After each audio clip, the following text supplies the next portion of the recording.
Guys, my name is Hannah Herbst, and I am super excited to be partnering with the Stay In, Play In movement to bring to you a cool science invention that you can make at home with the materials that you already have. And today we're going to be building something super fun. One of my favorite things to do is building a Rube Goldberg machine. So let's start out by talking about what a Rube Goldberg machine is. The point of a Rube Goldberg machine is to make a simple transaction really complicated.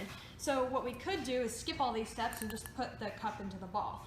But instead, we're going to add in energy sources in order to make this a little more fun. So I'm going to show you how you can build your own Rube Goldberg machine at home with any materials that you have around your house. So let's go!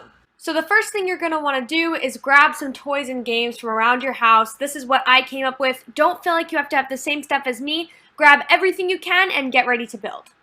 The goal is to have it go bum, bum, bum, in. So like, oh, like that! So this is definitely going to be the last step. So the last step is done.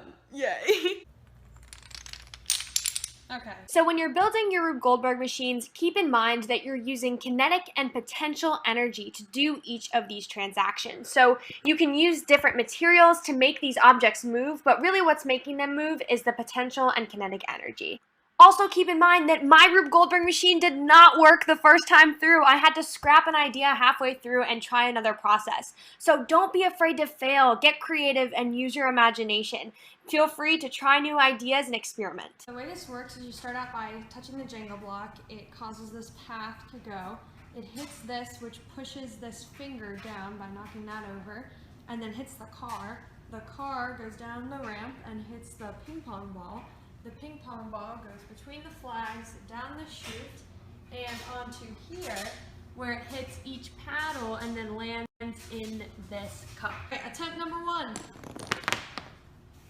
Well, that went poorly. Okay, attempt number 2. Attempt number 3. Attempt number 4. Attempt number 5. Attempt number 6, I added this super snazzy dinosaur car because it'll hit that a little harder.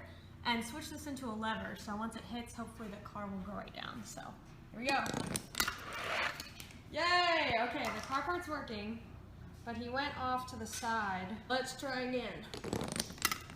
Attempt number 8.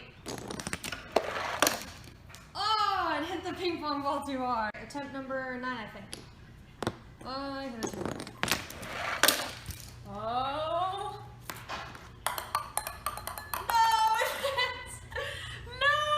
Set myself up for failure with this little cup. This is gonna be a problem. Technical difficulties. Let's see. I don't have another ping pong ball.